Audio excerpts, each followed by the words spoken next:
What It Takes Radio Company presents another Transformation Friday. And on Transformation Day, sometimes we actually make it into a TWIT Talk. And so today, another TWIT Talk. Transformation, Wisdom, Insight, and Truth. And here's a great story.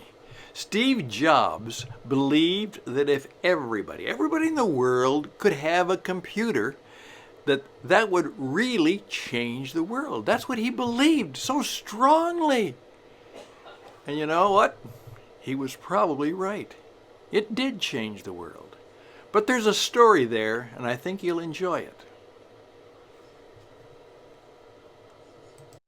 Greetings once again, ladies and gentlemen, friends, and perhaps somebody who says, Stan, I kind of like you most of the time, but sometimes I disagree with you. That's just fine. I love to hear from you whenever you say, I have a different point of view. So always feel free to do that. I oftentimes, when I'm in my coaching mode, in fact, I actually wrote a book about it, which I'll talk about later on sometime, and it was called Conversations That Count. And it was kind of a way to do mentoring and coaching, and particularly oftentimes having a conversation with people who you might have had some disagreement with and see if there is some common ground and understanding. And of course, that's unfortunately the tragedy also of Charlie Kirk, who basically was adopting that point of view. Let's not exchange bullets. Let's exchange views. And part of the tragedy is that that's just not something that some people feel comfortable doing. And the problem of social media, which gives us a kind of, at least not the permission, but it allows the fact we don't have to be face to face, and we don't have to be up in the situation where we can be confronted or challenged. People feel free to be able to say and do things that aren't always what they should be. Well, I would like to just take a little twirl with that today. A number of you say you kind of like the TWIT Talks, and Friday is oftentimes our transformation day, but from time to time I say, hey, my transformation is a TWIT. A TWIT Talk, Transformation, Wisdom, Insight, and Truth, but a little bit shorter. Whereas the old TED Talks, still around, doing well, they're about 20 minutes. We are about 7 to 8, maybe 10. Shorter, sharper, and as someone said, slightly mischievous. But what happened is oftentimes, as a result of something like Charlie Kirk, people take a time out.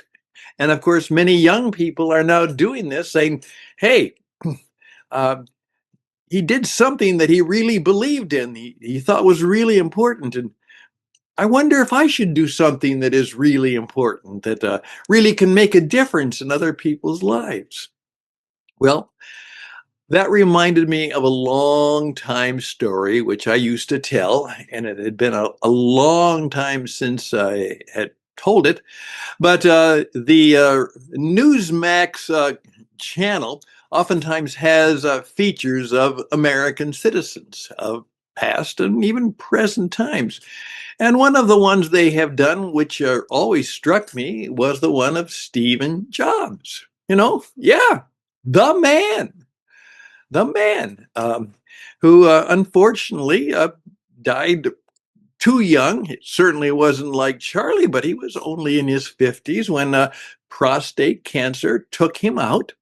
And he had that wonderful comment where he actually said that knowing that he was going to die really made it easier to make a lot more decisions about life and what to do, so that you really would be doing the things that matter. And that's oftentimes what I'm all about. Do what matters. Make sure it matters. And that reminded me of a story, as I said, about Stephen Jobs that really touched me and has touched many. Now, you see, part of the story is that Stephen Jobs, along with his friend Steve Kowalski, actually put together the Apple Computer Company. By the way, they no longer call it Apple Computer, they just call it Apple, because obviously they do lots of things besides make computers. But the point was, he had been so creative, and some of the people who actually helped him said, Steve, the company's growing so fast, you need somebody else to really be the CEO and manage it. You need to find somebody who can really do that for you. Well, it just so happened at that time. Now, again, this is a little bit of history for some of you, but at that time in the marketplace, there was going on what was called the Coke Wars. Now, in American pop culture and pop culture, there are two major cola pops. The famous and worldwide reputation of Coca-Cola, which has been around for a long, long time and still, of course, one of the top soft drink companies. But there was also another one, another cola company called PepsiCo, which was very similar but had a little different taste, and it came from a different part. Where Coca-Cola was located in Atlanta, Georgia, PepsiCo was kind of, I think it was in the Texas arena.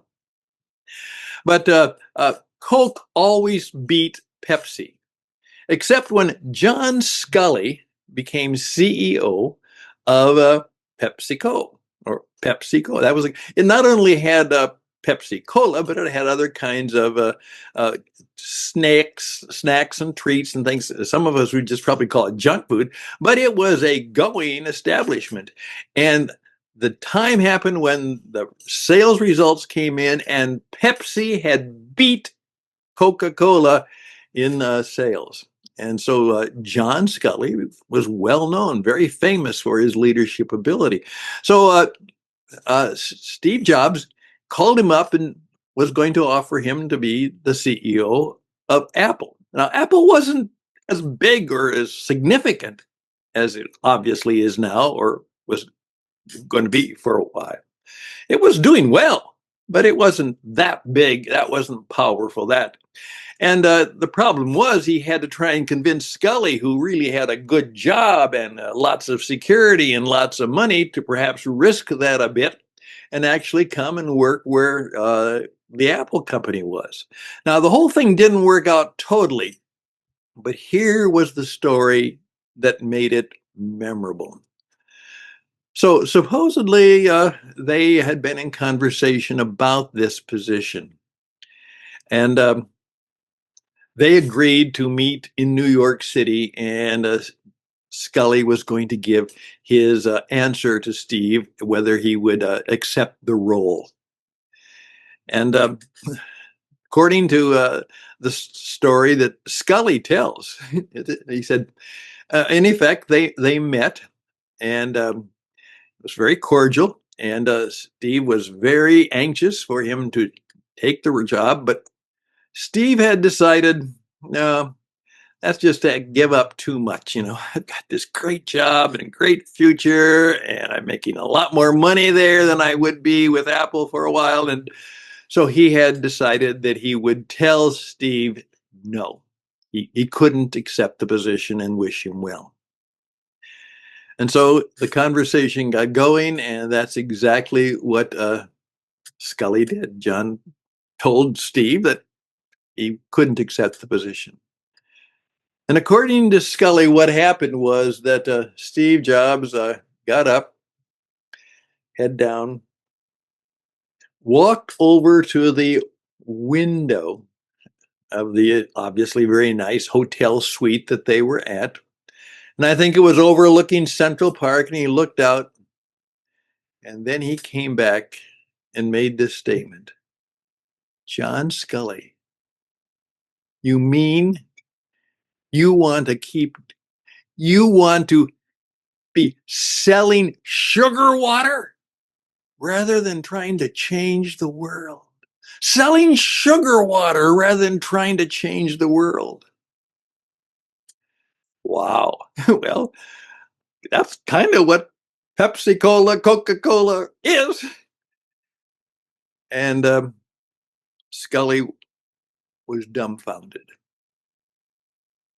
I don't know whether the decision was made right then or a little bit afterwards, but Sculley says all of a sudden he knew that Steve Jobs had ruined his career at PepsiCo. Because he said, every time my limousine would take me up to the headquarters office, I knew that in my heart and mind I would hear Steve Jobs saying, "Hey, another day selling sugar water. Another day selling sugar water." He said, I knew I had to do something more than that. And he took the position. There were problems later on, but that story always struck with me. You know, so many of our jobs, are they relevant? Are they helpful? Are they useful? Certainly they may pay well. They may do good things, but that whole idea, could it be that what we're doing is no more than selling sugar water? A lot of people like sugar water, of course. But is that what we want to do? Sell sugar water? Sometimes I would coach a customer client and say, remember the sugar water story when you're trying to make a decision. What do you really want to do? And sometimes that leads to another question, one that I recently said to a gentleman who's trying to make a number of decisions about doing certain things. And I just gently said, I think, and we'll call him Mark. He's trying to make his mark. That's not his real name, but he's trying to make his mark. And I just simply said, Mark, you're trying to do a lot of things. And this was a change of career for him. You're trying to do a lot of things. Maybe it would be helpful to find out not what do you want to do, but who do you want to be? Who do you want to be? Oh my goodness. Sometimes knowing who you want to be will help you know what you should do. Well, that's my sugar water story. I think about that a lot, and I simply share it with you as you are making some decisions about what you're going to do or what you're going to stop doing, what you're going to continue doing. Just simply say, how do I want to be remembered? How do I want to be remembered? And it probably isn't, well, he sold the best sugar water in the world. Probably not. Hey, something to think about in these challenging times. I'm Stan Hustad for the TWIT Talks and for a new emerging program called Do It Right. Do It Right Radio. And we'll be bringing that to you as part of a new coaching experience. Thank you for your time. Thank you for spending a little time on Twitter. That's what we are now. We're the new Twitter, the new TWIT Talks. All the best and blessings to you. Do good work and maybe do the right thing. Bye for now.